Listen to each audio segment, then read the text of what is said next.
நீங்கள் இன்னும் நம்ம சேனலை சப்ஸ்கிரைப் பண்ணல அப்படின்னா பக்கத்தில் இருக்க சப்ஸ்கிரைப் பட்டனை கிளிக் பண்ணி சப்ஸ்கிரைப் பண்ணிக்கோங்க. பக்கத்துலேயே ஆல்ன்ற ஆப்ஷனே கிளிக் பண்ணிக்கோங்க. Hi students, welcome back to சிங் எஜுகேஷன். ஸோ நான் வந்து என்ன பார்க்க போகிறேன்னு சொல்லி பார்த்தீங்கன்னா PH 3151 இன்ஜினியரிங் ஃபிசிக்ஸ்க்கான இம்பார்ட்டன்ட் கொஷின். வீடியோக்குள்ளே போகிறதுக்கு நீங்கள் நம்ம சேனலை சப்ஸ்கிரைப் பண்ணல அப்படின்னா கீழே இருக்க ரெட் கலர் சப்ஸ்கிரைப் பண்ண கிளிக் பண்ணி சப்ஸ்கிரைப் பண்ணுங்கள். இப்போ நம்ம ஃபஸ்ட் லெசன் வந்து பார்க்க போகிறோம். ஃபஸ்ட் லெசனில் எப்படி பிரிக்கிறோம்னா, ஒரு லெசனை 2 ஹாஃபாக பிரிக்கிறோம். நம்ம வந்து இப்போ செகண்ட் ஹாஃப் ஃபுல்லாக தரவு பண்ணோம்னா ஈஸியாக ஒரு கொஸ்டின் எழுதலாம். ஃபஸ்ட் ஹாஃப் ஃபுல்லாக தரவு பண்ணால் சம்டைம்ஸ் கொஸ்டின் வந்து டஃபாக கேட்டாங்களா உங்களால் எழுத முடியாத சுச்சுவேஷன் வந்துடும். ஓகேவா? ஸோ இப்போ செகண்ட் ஹாஃபில் உள்ள கொஸ்டின்ஸ் எல்லாம் தெளிவாக சொல்கிறேன், பார்த்துக்கோங்க.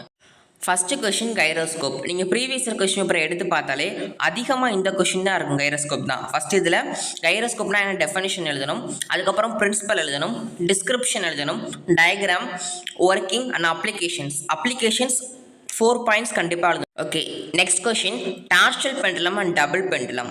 இதுவும் ஒரு இம்பார்ட்டன்ட் கொஷின்லாம். இதுலேயுமே பிரின்சிபல் கரெக்டாக எழுதிக்கோங்க. டயக்ராம் வந்து மேக்ஸிமம் பென்சிலே வரைய பாருங்க. ஓகேவா? பெண்ணில் எதுவும் வரையாதீங்க. ஈக்குவேஷன் வந்து கரெக்டாக ஈக்குவேஷன் நம்பரை போடும். Next question rotation energy and diatomic molecule. இதுக்குமே அடிக்கடி ரிப்பீட் ஆன கொஸ்டின். ப்ரீவியஸ் கொஸ்டின் பார்த்தாலும் அடிக்கடி இந்த கொஸ்டின்ஸ் வந்து இருக்கும். இதுலேயுமே டயக்ராம் அழகாக வரைங்க.